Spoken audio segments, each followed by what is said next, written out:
Hey, folks, thanks for joining us today. For those of you that I don't know, my name is Maddie Brosen. I'm the Deputy Director of the Lewis Center for Regional Policy Studies.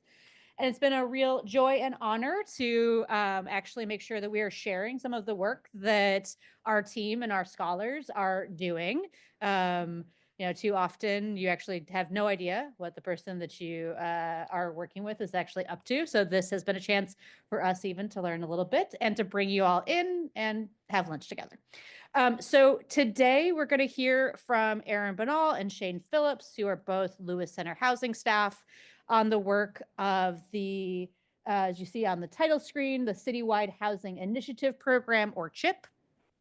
I think they'll probably go into this in a little bit more detail, but just to kind of take a little bit like context here, over the last few years, the state of California has actually kind of gone away from a very kind of optional or suggestion of how much housing that cities and regions need to produce to actually really be much more specific of mandating these numbers, and actually having enforcement mechanisms for if you don't hit those targets, there are actually consequences for it. So it's a pretty new paradigm, and it kind of, to an extent, explains why we are in the problem we are in California with the lack of housing and our high costs of it.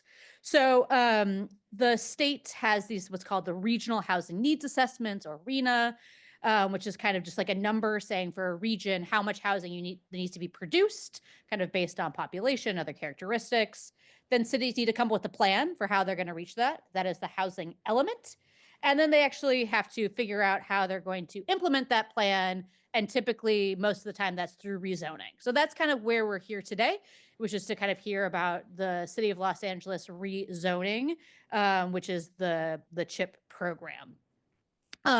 In contrast to Minji Kim's talk, if you were here for a couple of weeks ago in New York, the city of LA does not have really readily available data to do this.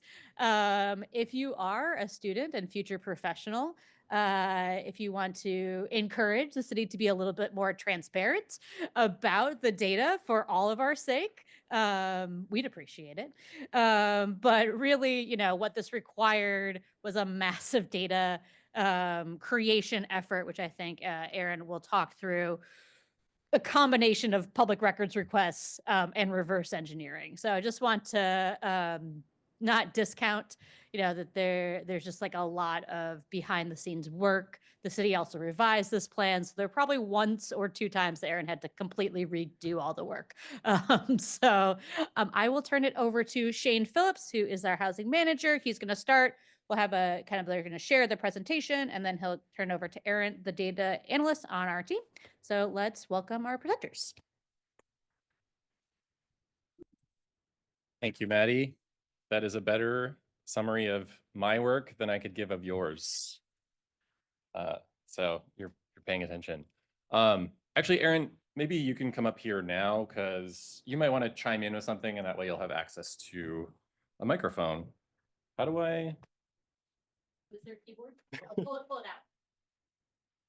There you go. Nice.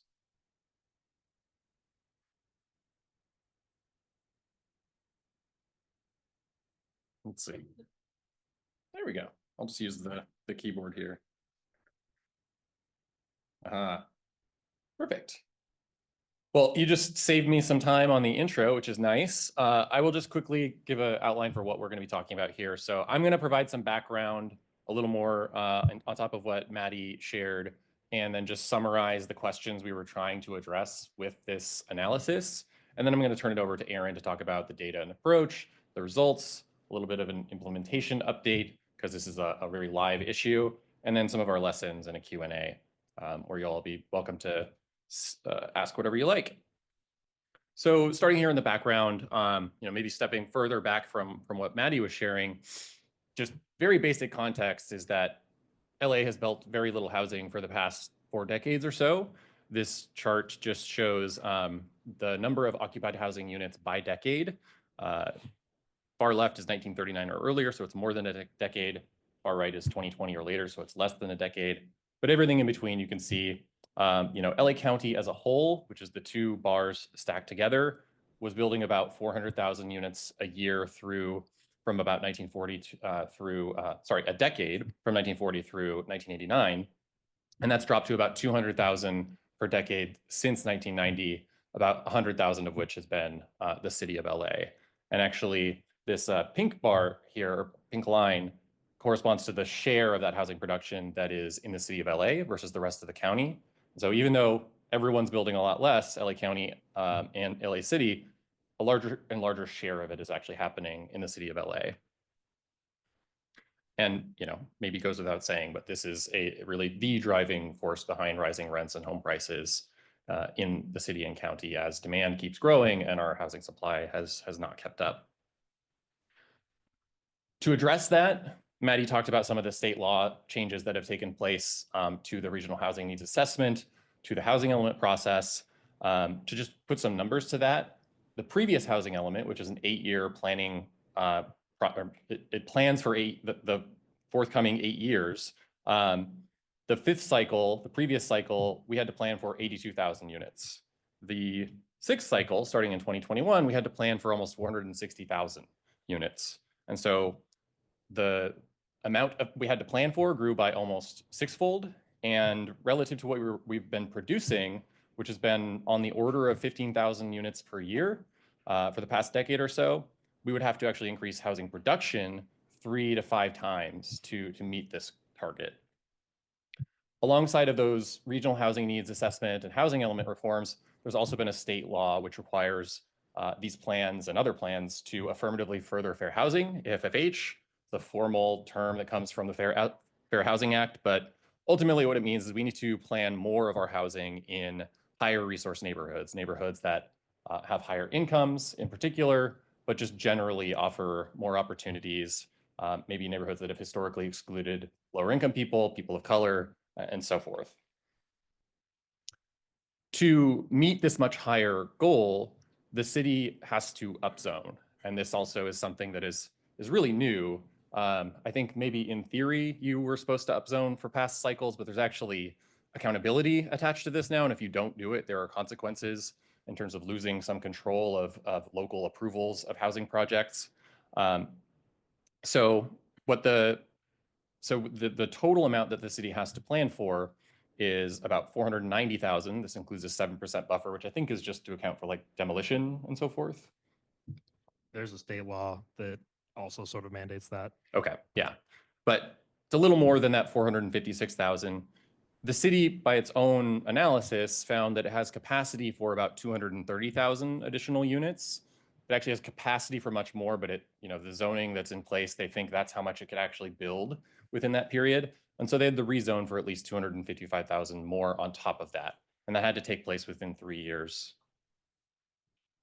So by February 2025, which is the end of that 3 years, maybe technically 4, they had to increase their zone capacity by 255,000 units or more. They had to do that while affirmatively furthering fair housing, putting a good chunk of that in higher income, higher resource neighborhoods, and adhering to various other commitments they had made in their housing element, one of which was to rezone some single family neighborhoods. So to not just limit all of their rezoning to multifamily areas and places like commercial zones that allow multifamily housing. And Shane, I want to add some context to this 250,000 number, 255. No other city in the state has attempted anything even close to this, not even a little bit. For example, the entire San Diego region, their allocation was like 180,000. So LA has a massive task at hand that nobody's ever tried to do anything like this before or even been required to. Yeah, and just so everyone's on board here, the name of this rezoning plan, which was developed over a few years, is the Citywide Housing Incentive Program, or CHIP.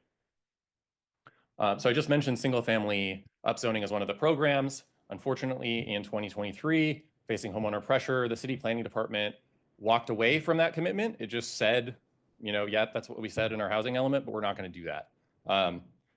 Facing counter pressure, city planning in 2024, maybe mid to late 2024, as this was all coming to a close, really, they reintroduced a set of single family rezoning options that were not really formally or not entirely part of CHIP, but were considered alongside of it, in parallel to it. Aside from those single family rezoning options, CHIP really has three major elements. The first is an update to state density bonus law. This is something that every city had to do already, and so it's not something we considered in our analysis as like a rezoning. It's just the baseline condition. It's something the state mandated. The Mixed Income Incentive Program, which I'll just call MIP from now on, which is really upzoning that is city-led. It's actually, changing the zoning that actually not really changing the zoning, but changing what you can build on different parcels. And that the MIP is really oriented toward what can we encourage to be built without subsidies? What can people who are building for profit, who are not getting money from the low-income housing tax credit or public subsidies of any kind, how can we really grow production there? The Affordable Housing Incentive Program, AHIP, is really oriented toward the subsidized housing production. And so really our focus is the MIP, and I'll talk about very briefly a little bit more why in a second. But just to give a little more context here, there were two other ordinances that were implemented alongside of this that are important, but not really relevant to the capacity analysis. That's the residential, is it residence or residential? Residential protection ordinance, and the low-income housing or low-income sites ordinance. I'll be quick on these just to give you a sense for what these programs are within the mixed income incentive program. Transit-oriented incentive areas is really, for those familiar with the transit-oriented communities program, the TOC program, it's kind of an upgrading of that. It's taking what that already did, increasing the bonuses in some places in different ways, and streamlining the process as well. And you can see on this map here that it covers a lot of the city. Anywhere that's colored is affected by the TOIA program. Especially you see most of the LA basin there that is affected. Opportunity corridors is a new program. This is upzoning just for the parcels along major transportation corridors that have high frequency transit, only in high or highest resource census tracts, and that's just a designation that comes from the state, but it tends to be attached to, again, higher income places with better access to jobs and so forth. And you can see there's a much smaller share of the city that is actually affected by these. And again, it's kind of upzoning further, often more than what was allowed before. And then we have the opportunity transition program, which is essentially the parcels within a short distance of those opportunity corridors, but only, really importantly, the parcels that are zoned for multifamily housing. And usually this is like very low density multifamily housing that on a 5,000 square foot lot, you might, prior to this reform, be able to build 2, 3, maybe 4 units at the very most. And again, referring to this map, the purple there is the opportunity corridor, and so that's not part of this program. The blue and green is the actual opportunity transition areas that are affected by this program, the parcels that are affected. And if you're saying, I can't really see much blue or green, you are correct. Just to summarize these rezone options, there are actually 7, 8. There were many of them, kind of running the gamut, trying different things. But the city, as we said before, the city put these forth, city planning, these various options. And I'll just talk about maybe the first and third option, because that's really what we analyze. The first option is the most aggressive, most ambitious. It really expands these CHIP reforms for fairly dense multifamily housing to essentially any single family zone parcel in higher resource neighborhoods where those programs apply. So where the TOIA program or the opportunity corridor or the opportunity transition program would apply. And then option 3 limits this just to the zones around the opportunity corridor and corridor transition areas, and it's lower density projects that are allowed there. The reason we do not include the AHIP, the Affordable Housing Incentive Program, in this analysis is, at the end of the day, these projects, we expect them to require public subsidies. And really the limiting factor for building more of these projects is not favorable zoning, it's the availability of subsidies. And so, you can kind of allow whatever you like, but if every project requires, $300,000 or $500,000 in subsidies and more money is not made available, which is roughly where we stand, then you wouldn't expect this to have a huge impact on production, even though, I think we agree it is a positive thing. It does make affordable housing construction possible in more places, which is really important. But in terms of production, it's unlikely to make a huge difference. There's also a new and improved review process. Not going to talk about this at all, but it does matter.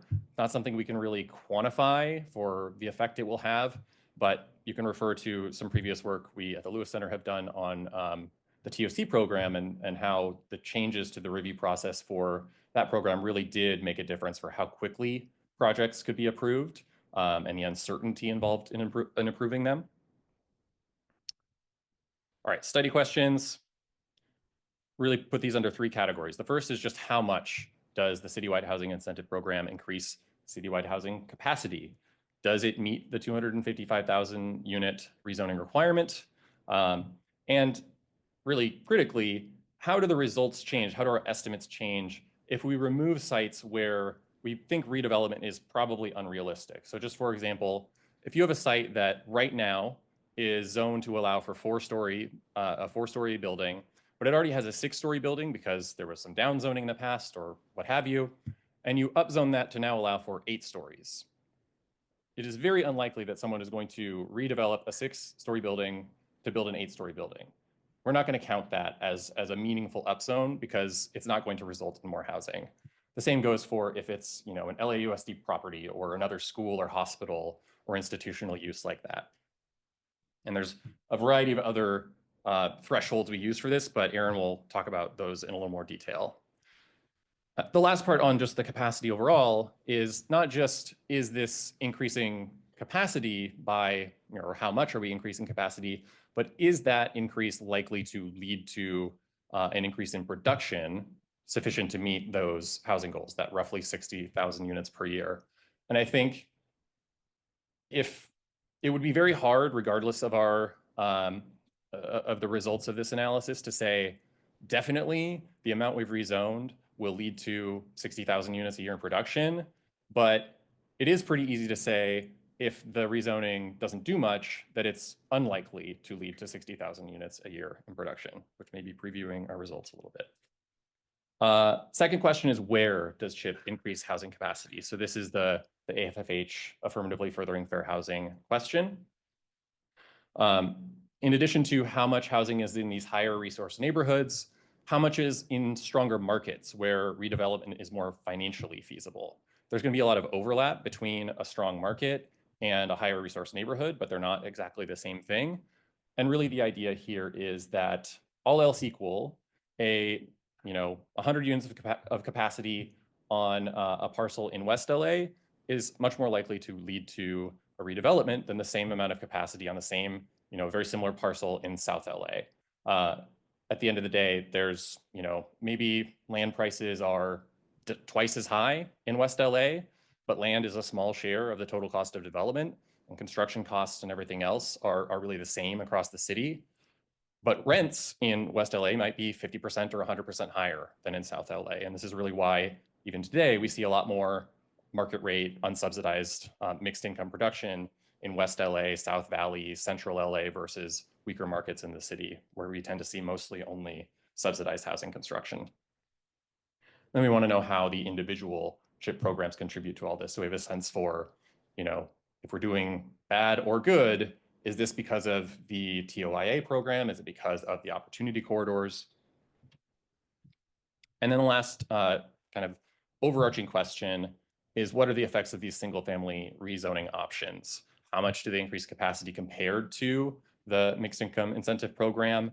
And then how do they change the geographic distribution of home building opportunities? There's good reason to think that allowing more housing in these neighborhoods will actually have a more positive impact on affirmatively furthering fair housing and increasing housing opportunities in high resource neighborhoods, because there's just a very strong overlap between places that are zoned for single family housing and that offer a lot of neighborhoods and higher income households. All right, let's turn it over to you, Aaron.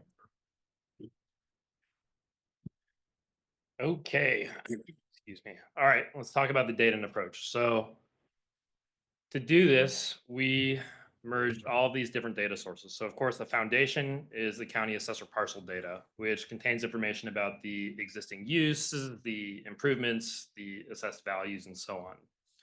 We joined all of those parcels for the city of Los Angeles to the city's zoning map, and then to the CHIP program maps, which we acquired through a public records request.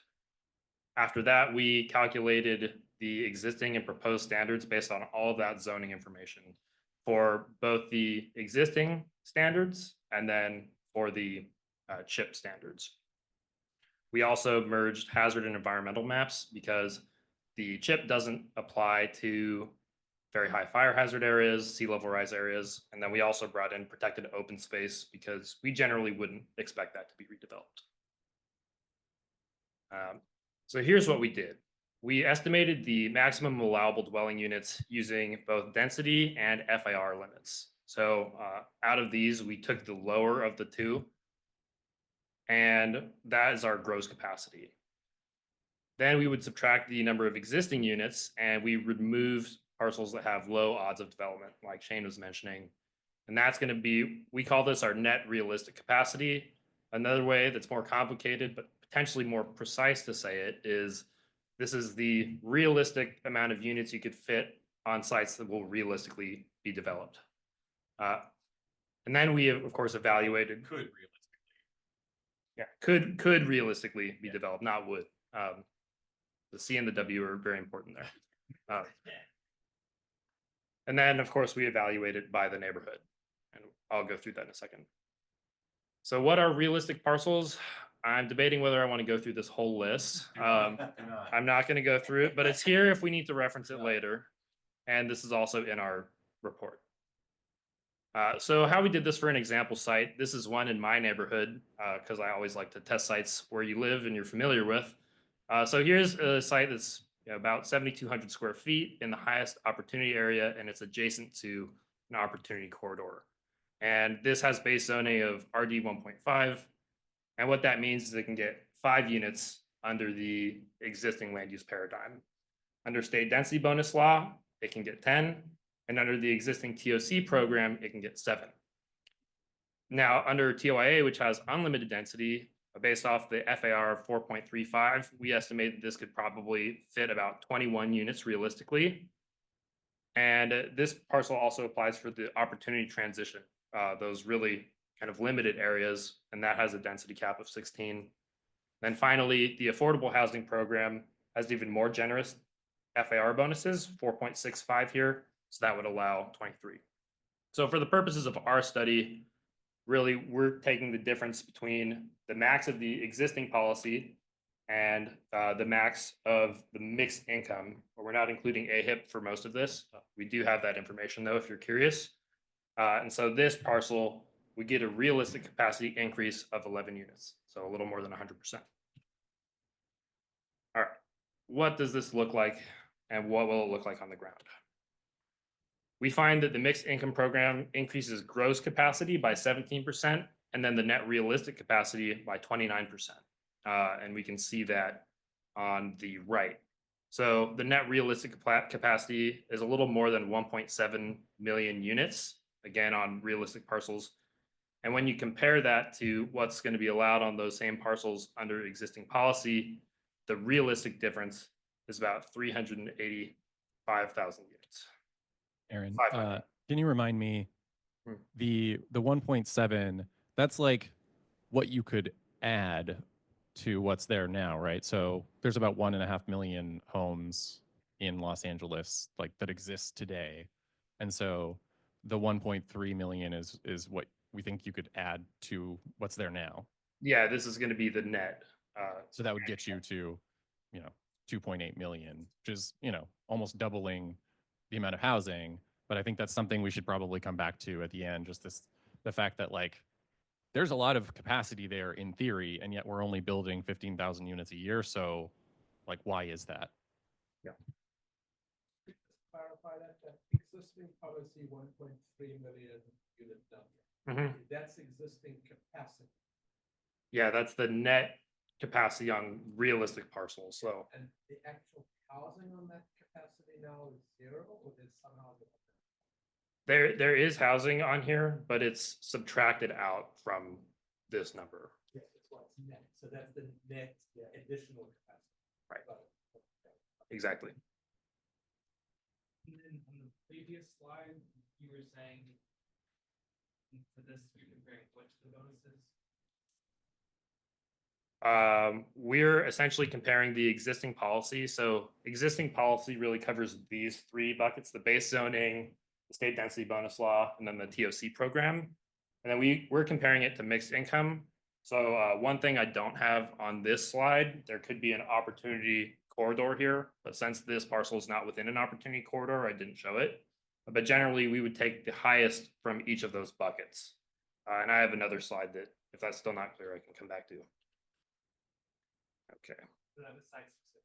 yeah, site specific. Yeah, basically, that was done for all 800,000 parcels. Yeah. So one thing we want to find out is the city kind of doing a vertical upzone where they're adding capacity to places where housing is sort of already realistic under the existing land use paradigm?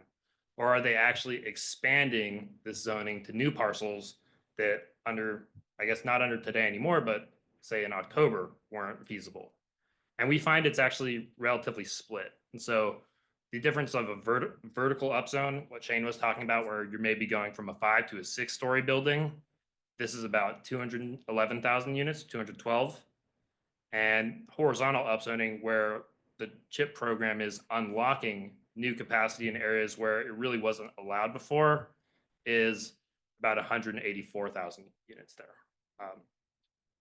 And this is important, again, because what Shane was saying, if you just take a place where a skyscraper is already allowed and then you allow them to build another 3 floors, there might be other reasons why that parcel is not getting developed. And so the bottom row here, the horizontal upzone, is pretty important for the city to be able to meet it. And I think that's part of why, even though the increase in capacity is similar between these two, vertical versus horizontal, the number of affected parcels is much larger for the vertical. It's a much smaller increase per parcel than the horizontal ones, the newly realistic parcels. Right. So when we look at it as a percent change of what was allowed there before and what's going to be allowed there under CHIP, we see that the capacity mostly increased in the west and south San Fernando Valley, and then west Los Angeles, and then a little bit in northeast Los Angeles and places like Eagle Rock. So from a fair housing perspective, just for people who are familiar with Los Angeles, this is generally the pattern that you would want to see if you were trying to affirmatively further fair housing. We do see a few tracks that actually lose capacity. So Venice and Los Feliz in particular lose capacity because Venice is within the coastal zone and the city decided to completely exclude the coastal zone from this program. And then those properties in Los Feliz and the Hollywood Hills are within very high fire hazard areas. And those, the TOC program did apply to very high fire hazard areas, and the transit oriented incentive program does not. We can also see that there are a smattering of census tracts where there is basically no change or they lost a little bit of capacity. Part of the reason that there are, say, census tracts in Koreatown or West Adams that lost capacity is generally on residentially zoned parcels. FAR bonuses are actually lower under TOIA than they were under TOC. And so that's being reflected here a little bit. Looking at the statistics here, I think this is important. I want to focus on the bottom 3 rows for the most part. We can see that as the capacity sort of increases, the median household income increases, and then so does the percent non-Hispanic white. And so again, this is sort of a reflection in success, I would say, of affirmatively furthering fair housing by concentrating the areas with the most changes in higher income and wealthier neighborhoods. At the arrow. It's also worth noting, though, that this is a percent change. And so areas that had very little existing capacity could still fall under these more than 100% increase buckets. So if you can imagine a census tract that they only allow 1 unit and now they allow 3 units, that would technically fall under this last category. So the denominator here is pretty important, but we can still see based off the realistic capacity and the change in realistic capacity, that there are still a lot of units being added to those tracks. And so it's not just a function of the math. Like the city is adding their things there disproportionately. Also interesting, places that had no capacity have pretty high incomes. Those tend to track the very high fire hazard areas for the most part. And so that's why we're seeing that number being the highest median income. We also look at it in terms of the census resource tracks. We see that most of the capacity is actually being added in the very highest resource category here, with a 83.8% increase and 67.7% in the high resource category, whereas the low and the moderate really aren't seeing massive increases. That said, these areas still have the most capacity, which you can see right here. So these areas are not being upzoned that much, but they still reflect the bulk of where the city's multifamily zoning is. And so because of that, there's basically a low change, even if they're still kind of accounting for the bulk of the city's overall potential. As Shane alluded to, it's important to look at this by neighborhood market tier. So when the city was developing this program, they contracted a consulting company, AECOM, to study, will these programs result in new housing? Are they going to result in projects that are feasible for developers? And AECOM divided the city up into these market tiers. Generally, the market study found that development in tiers 1 and 2 is going to be really unlikely in most scenarios. Not completely impossible, but probably infeasible. Market tier 3 had some products that would work. Then market tier 4, a lot more products would work there. Now, I do think that it's worth taking a look at this map and just understanding that it might have some limitations. I don't know how AECOM developed these neighborhood tiers, but we see that Sherman Oaks and Encino and Tarzana have the same market tier category of tier 1 as Vermont Square in South LA. And for people that are just familiar with Los Angeles real estate, that is a little strange for sure. But in order to replicate the city's methodology and their data, this is what we used. And we find that in general, the share of increase happens most in market tier 1, which also sort of makes sense when you compare those maps I showed you before, as well as kind of where the city is. Most of the city is technically market tier 1. So we see that has the most, but there are still a lot of increases happening in West Los Angeles and market tier 4, with 27.6% of the share of increase there. We'll talk about the Fair Housing Land Use Score. So this is something that the Lewis Center developed to measure the geographic distribution of new housing units or zoning capacity based off the land that's available for development. And it answers the basic question, is capacity concentrated in lower income areas? And we can run this for different indices, such as non-Hispanic white residents or environmental quality. And then how much does this concentration matter? It assigns a single score from -1 to +1. And so a -1 would mean the city put every single one of its units in its lowest income census tract. And a +1 would be the exact opposite. And so with that context, we scored each program and then all of them combined. So under the existing policy, the city gets a -0.32, which means most capacity is disproportionately concentrated in lower income neighborhoods. And then at the Mixed Income Incentive Program, the TOIA gets a -0.35, whereas opportunity corridors and the corridor transitions are both positive, meaning that those disproportionately are concentrated in wealthier neighborhoods.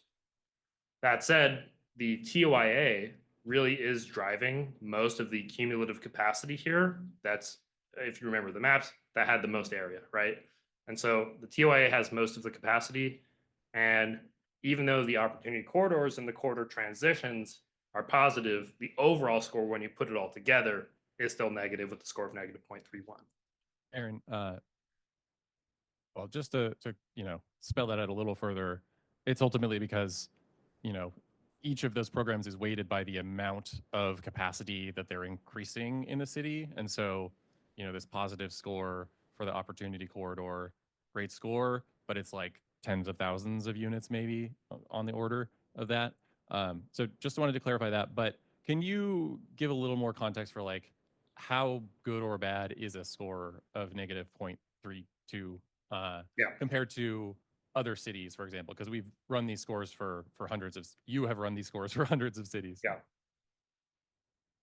So a negative, it'll be clear when I show the graph in a minute too, I think that will help, but it means it's doing, I would say a negative 0.32 is kind of moderately bad.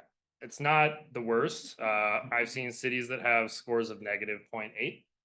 And so that's really bad. That means that they're concentrating all of their zoning or their multifamily housing in their lowest income neighborhoods. So a negative 0.32 or a negative 0.21 is not great, but we do see a pretty significant improvement. Going from negative 0.32 to negative 0.21 is important. Like that's a pretty positive change. And I'll talk a little bit more about this in context. Should this rezoning program be expected to fix every past land use decision and every inequity that the city has had forever? You can't have the answer. I mean, I think that it's a complicated question and it's certainly debatable, but we should look at the progress, and that's what's highlighted here. So when you look at the places where policy is changing, that gets a positive score, 0.29, which is good. That's means the city's going in the right direction no matter what. So here's what this looks like on a graph. So here's all the capacity post MIP. What we can see here, the cumulative area, and then the cumulative percent of the units. So basically, the short way to read this graph is when the red line is above the blue line, the city's concentrating things in its lower income neighborhoods. And the opposite is true too. So here, for example, we can see that in the 25th percentile of the city's available land, they have probably 43 or so percent of their units. Whereas the new MIP capacity is really being concentrated clearly on those higher end areas, higher income areas. Single family option one really would dramatically increase the city's capacity if they were to implement it. It would add, by my calculations, potential for 880,000 units.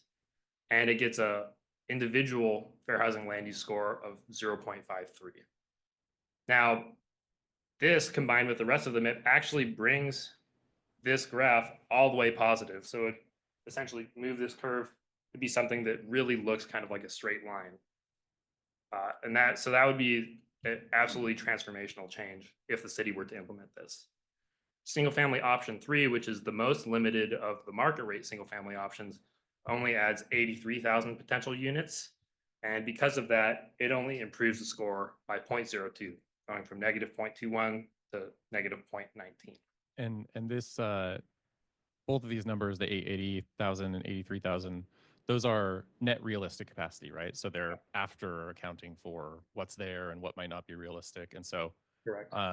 this is 880,000 additional units from single family rezoning option 1 versus something like 380,000 from the whole citywide upzoning from the mixed income incentive program. So more than twice the increase. Or another way of putting that is if you were to do the mixed income incentive program and single family option 1, you would increase capacity by more than 3 times as much as just doing the mixed income incentive program alone, right?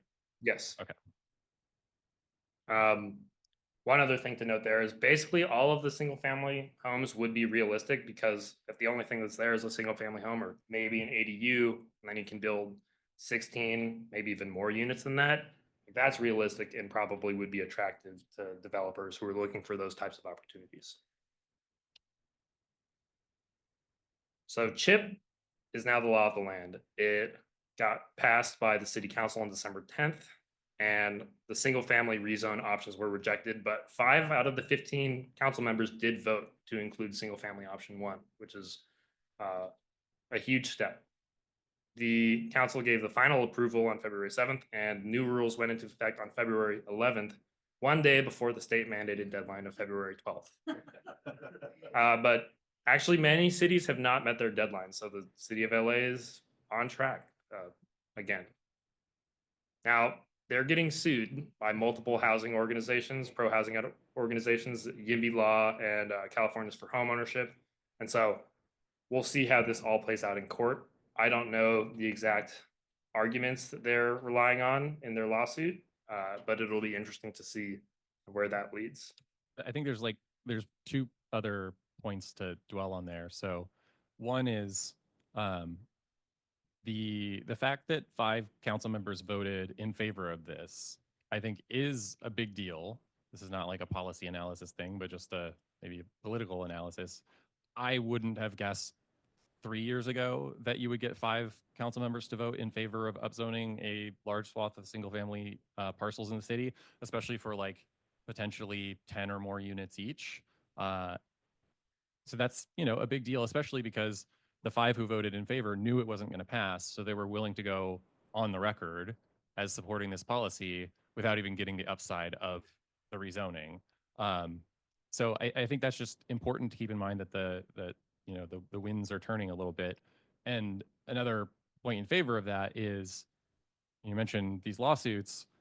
They're not lawsuits from like homeowner groups. They're lawsuits from the other direction. It's not saying you went too far. It's saying you didn't go far enough. Which is not to say that homeowners won't sue at some point. Very possible, but the fact that you have this pressure from the other side, I think, is really a pretty new thing.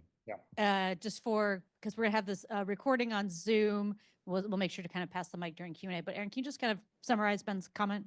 Yeah, so Ben said that one of the main issues that some people had with the city's plan was the concentration of new units on these big, busy streets instead of more distributed. I think that was right. Just another clarification. Your second bullet, what was rejected? Option 1, which was the 800,000 units, or all the options, including option 3? Yeah, so they rejected all of the options. Option 1 was an option where one of the council members actually made a motion to do that. And so that was the one that they were voting on then and rejected. No, there were no single family parcels upzoned as a part of CHIP, ultimately. Correct. So some important lessons, I think Shane just mentioned one of them, but this is our personal view, is that the city probably meets its commitment to rezone, at least nominally, for 255,000 new units on sites that are somewhat realistic. And the city does a decent job at affirmatively furthering fair housing by concentrating this new capacity in higher resource neighborhoods in areas that are wider and wealthier than the existing land use allows. It improves on the previous zoning and process in a lot of ways. So I think that Shane touched on it, but the new approval process is hard for us to model here, but it's going to be very significant, where basically every project has a by right or ministerial pathway available to it. There's still some restrictions, but if a developer is willing to kind of go in with what's allowed under CHIP and not request anything else, they can go by right. And that's not allowed under TOC. So that's a big change. And this also unlocks the lower density multifamily zones, which are R2 and RD. RD is restricted density. So for people who are familiar with Los Angeles downzoning, a lot of the downzoning happened in neighborhoods that were already multifamily, and they changed those from, say, R3 to RD.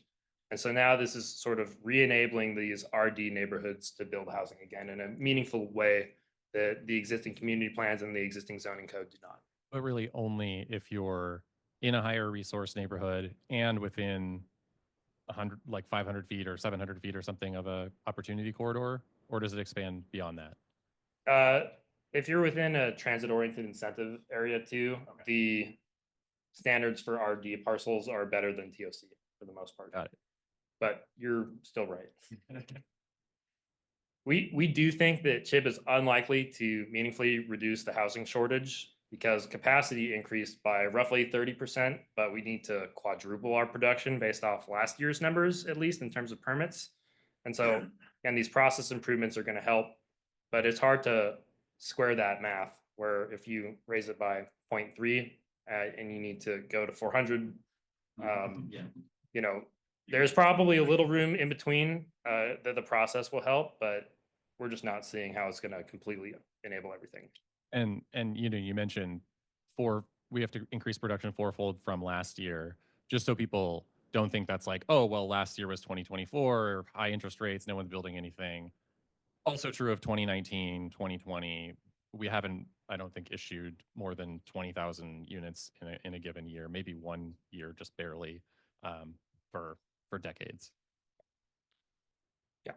Also, as I showed before, most of this rezoning is concentrated in the weaker market neighborhoods. So an asterisk there, but still, the AECOM study found that these projects wouldn't be profitable for developers in most cases in tiers 1 and 2.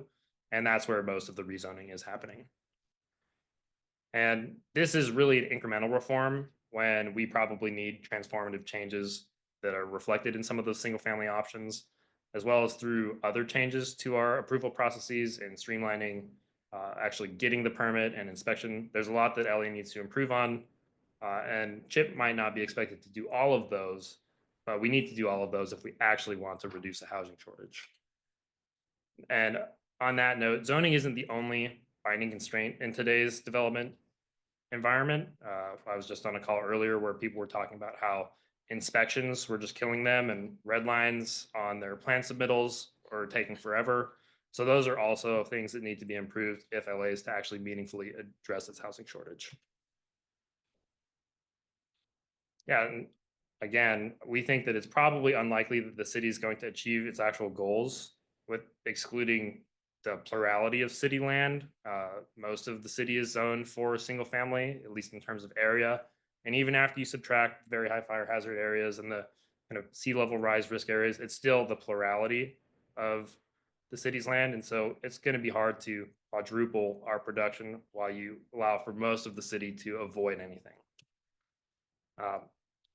Another note, MIP encourages redevelopment in renter-heavy communities by concentrating its rezoning in neighborhoods that are existing zoned for multifamily.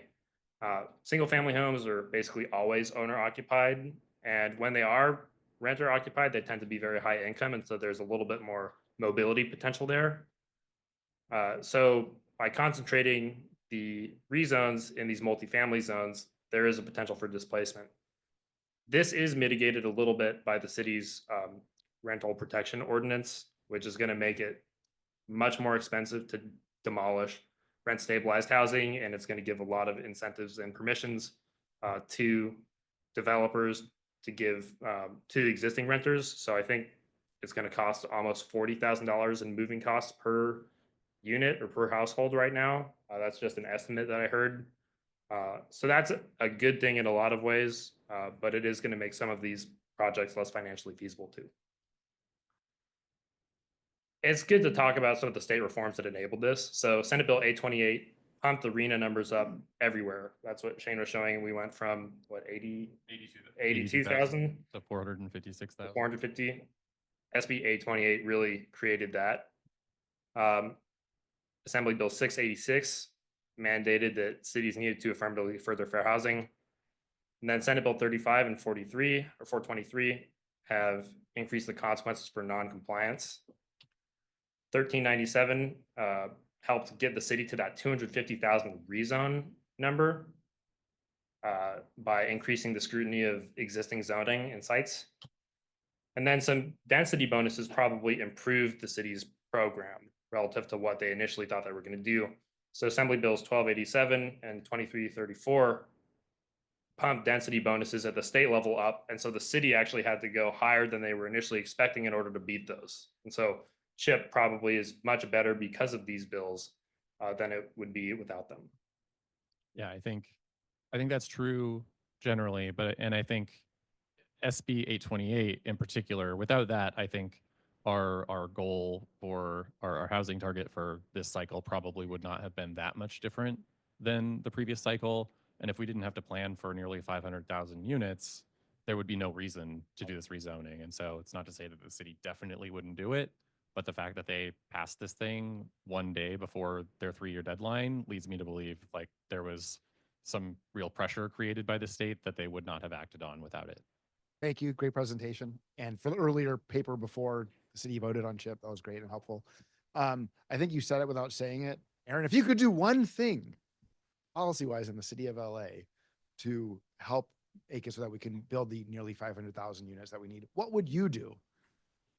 That's a good question. I would probably choose single family option one because I think that would unlock a lot of new geography that is not available right now. Yeah, and I think I would just add to that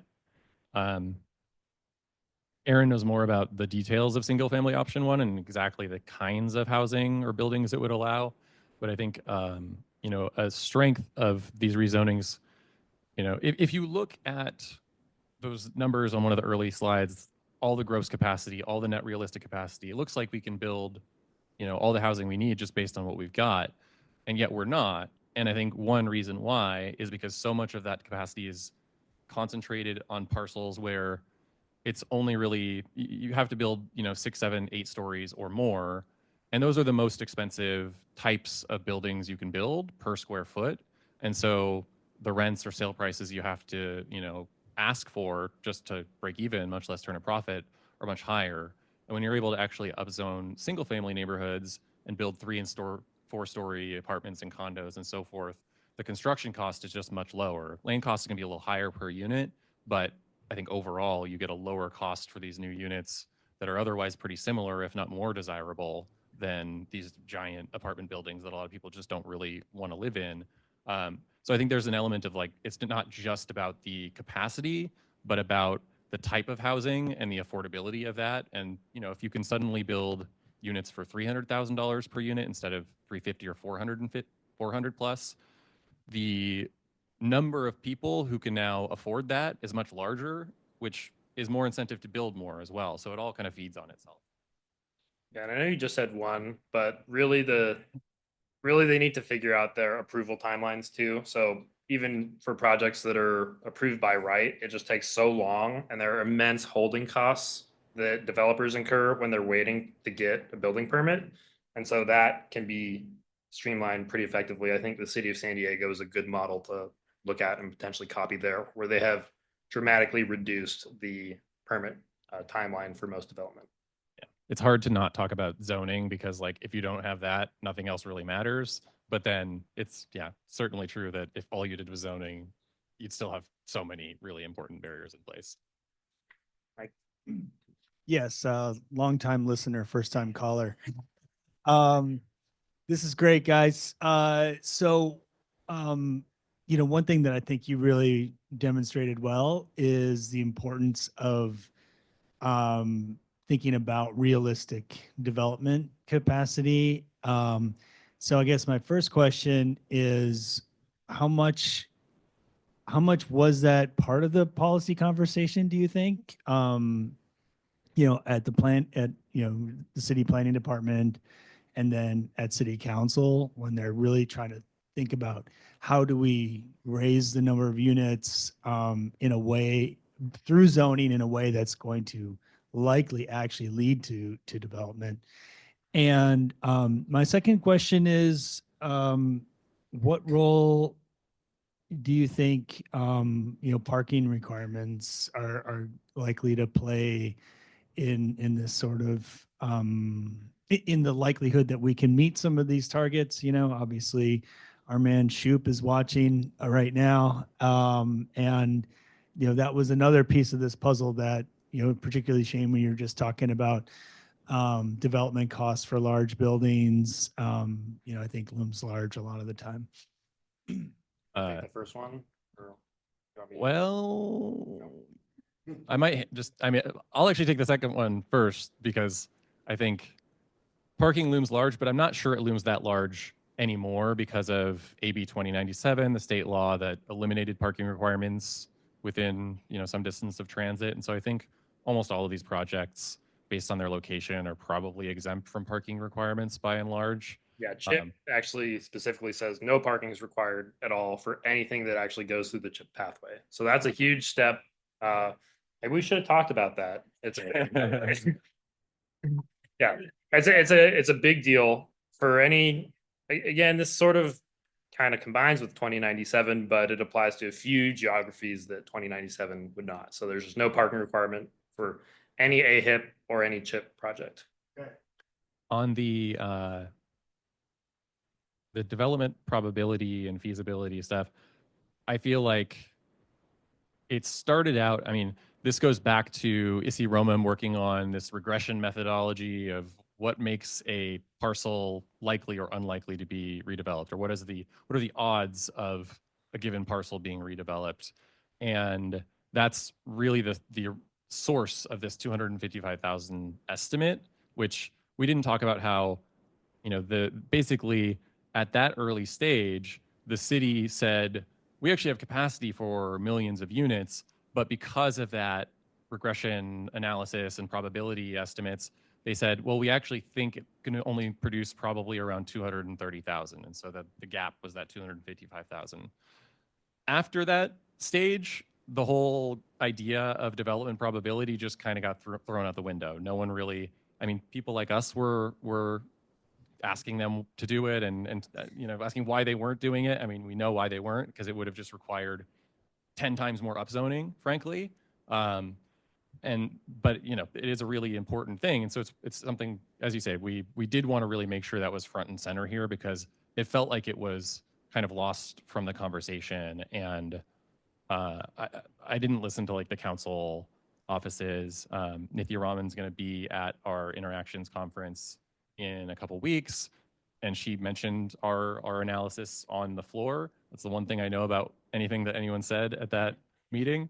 But I don't know how much people really talked about like feasibility. They definitely talked about the displacement aspect of this. Like if you're only allowing multifamily housing where multifamily housing already exists, you are necessarily calling for more displacement than is necessary.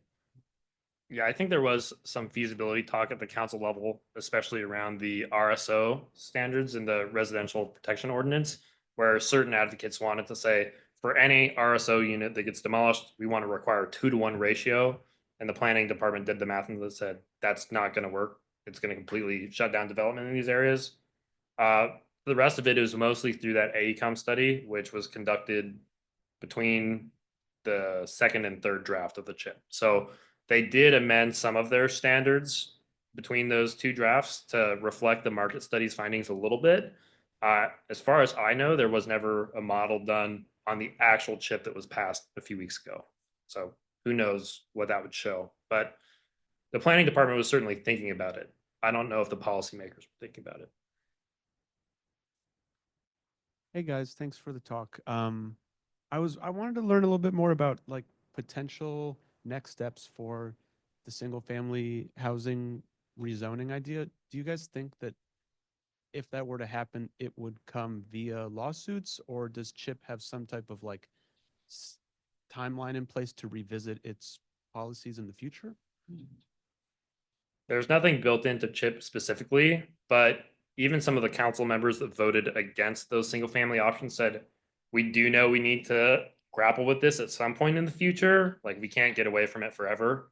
And so as I understand it, there's certainly an openness, of course, on the 5 council members who voted for it to come back to this issue, but also in some of the other areas too. And so I'm not sure exactly where that's at right now. I know there is a coalition of folks who are kind of working on building some more political support for this. I haven't really been involved with that too extensively, but people are working on it, and it will happen, hopefully. Some of the same people who were organizing around getting council members to vote in favor of these single family rezoning options are also involved in state reform efforts. I kind of advised and helped write a report that's hopefully forthcoming, looking at the potential impact of rezoning single family parcels in high resource neighborhoods across the state. New helped with some maps on this to just figure out like what was feasible and what the overall effect of that would be. I think there was just something, a bill that's like has someone's name on it at this point, but this is all state reform, and I think a lot of this stuff does happen at the state when it doesn't happen at the local level. As I said, I do think it's promising that 5 council members voted in favor of a zoning reform. I think at that point, it was almost more, even if it was on single family option one, it was a little abstract. And I don't know that they really felt like I'm voting definitely for exactly the contents of single family rezone option one. I also heard that at least one of the other council members just didn't really know what was going on and mistakenly voted no. So that's an opportunity.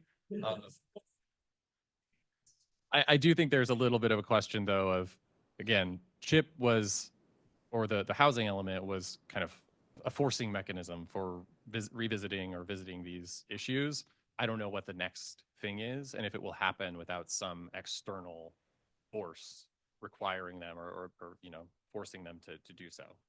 And I wonder, sorry to jump the line here, but like there will be another RENA cycle, right? And so what's the kind of time, and then do you have to update that? Like how does, to kind of follow up on that question, where are we in the RENA cycles as well? So this cycle for us, it varies by region in the state, but ours is 2021 to 2029. And so, you know, we're halfway through right now. And I think there's efforts to, and we've you know, talked to legislators and others about this, to try to move a lot of the process earlier, so you don't have, for example, you know, a housing element that's approved in 2029, but then you don't actually rezone until 2032. Like, how can we get it so maybe you rezone as a part of the housing element update or within a year, that kind of thing, which might require doing a lot of the planning before 2029 earlier than we typically do, which again is probably going to require state reform. So yeah, we're not actually that far off from starting the planning process for the next cycle. I have to imagine the regional housing needs assessment, like they're going to assign state level or regional numbers, which are then distributed by the regional government to individual jurisdictions. But I think those initial numbers are probably certainly less than 2 years away, right?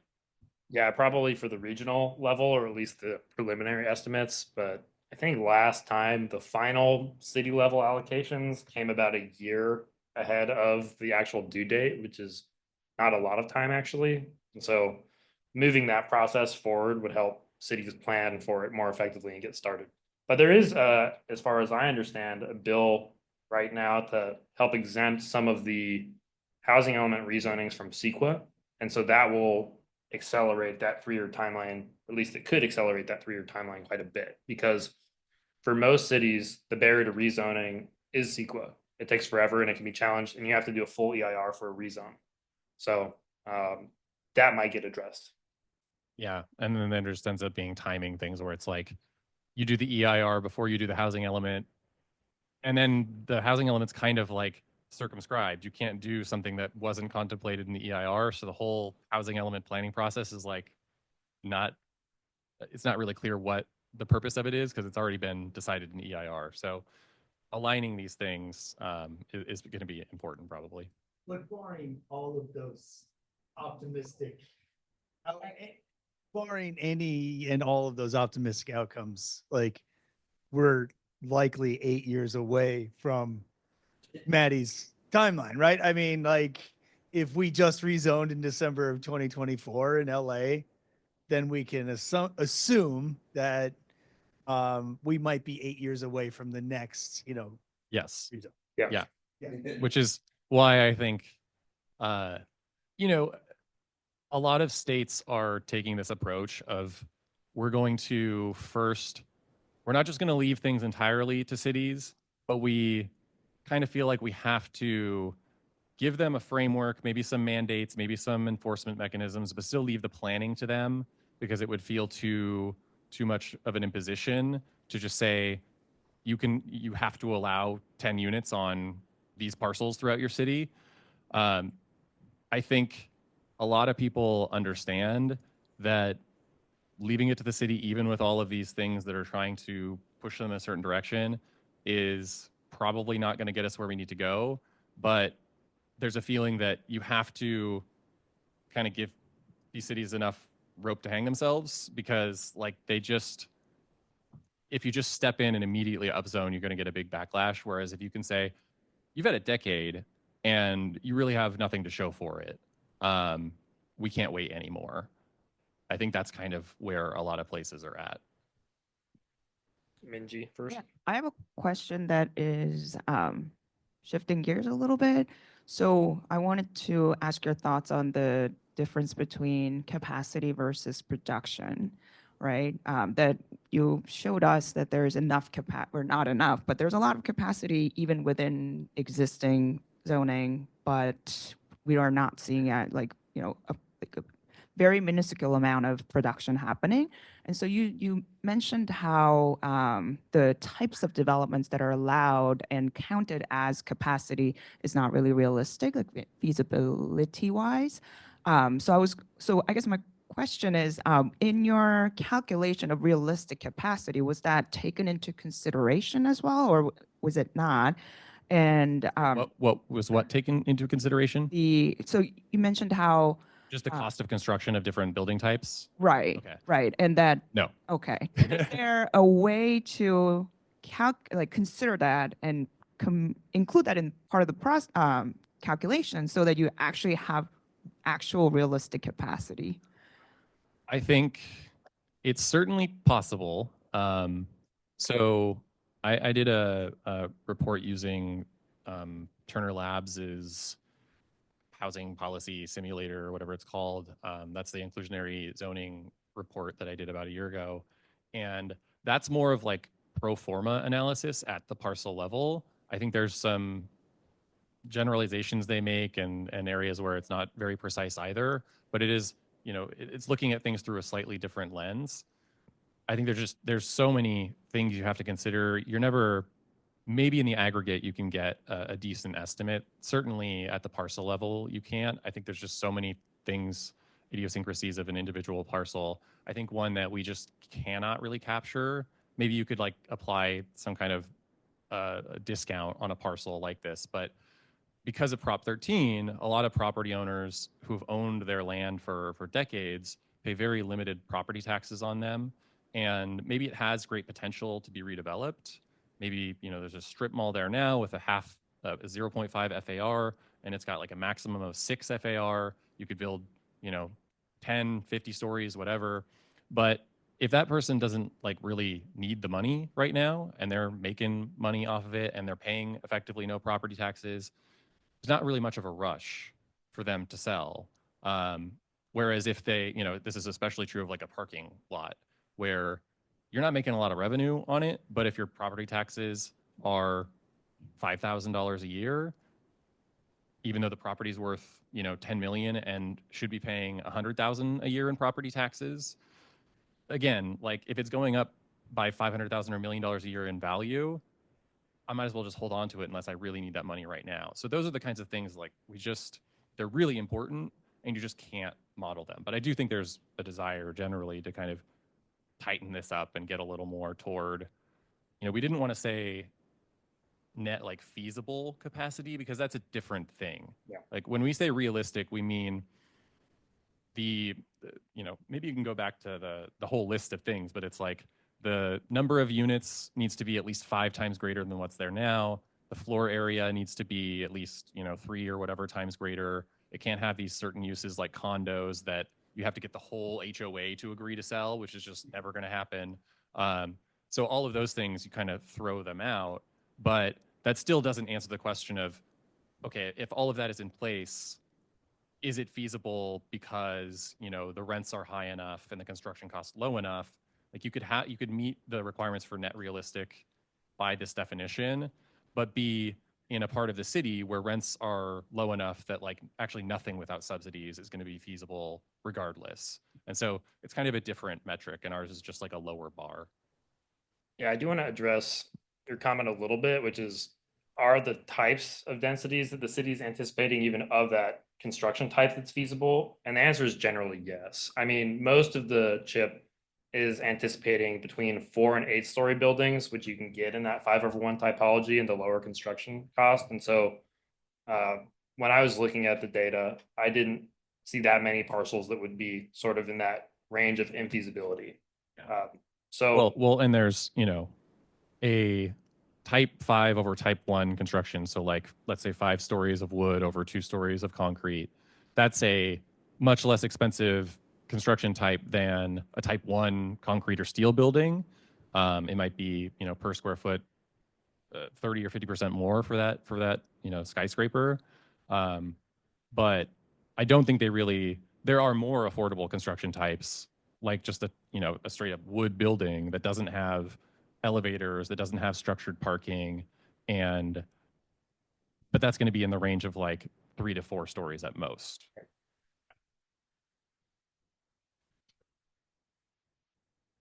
Yes, I think Ben, we're almost out of time, so we're gonna let Ben have our last question.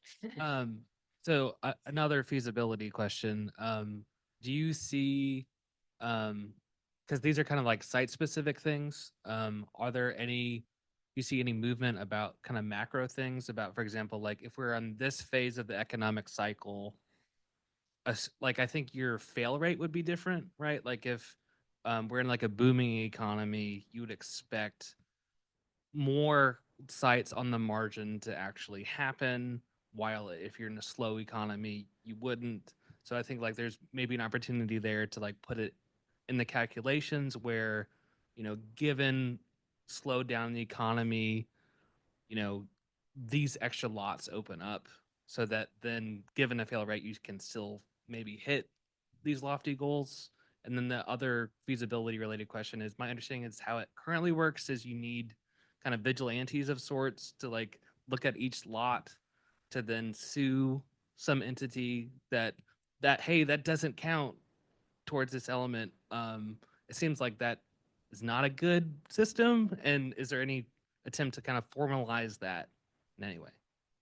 On the first question, I mean, this is part of the appeal, I think, of other than it just being easier, of the net realistic approach, that we don't have to account for the current economic conditions. That is important at the end of the day, but like I think it's just not our expertise. And yeah, we don't want to like give some estimates that are really only relevant to now. And then, so, we might say this only increases, capacity or feasible capacity by 50,000 units, but, under some different conditions, it might be 500,000. Again, it's important to know that at some level, but it would really change the meaning of our results without actually the results being different. I don't know, like, it still is a very significant upzone, and I think we don't want to lose sight of that just because of current conditions. I do think there's also a benefit to doing these kinds of things in tougher times, because you can do the upzone and nothing really changes that much at first, because there's just not a lot of demand for construction, or there's not a lot of people can't get financing and so forth.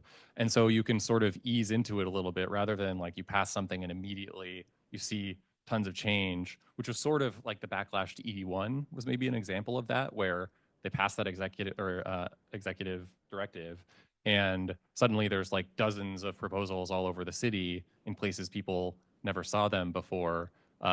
If that had been like something that came into being years ago, can't really point the finger as much. Like, I think you can just kind of sneak things in a little bit easier. Should we rely on people to sue specific sites and say this isn't realistic?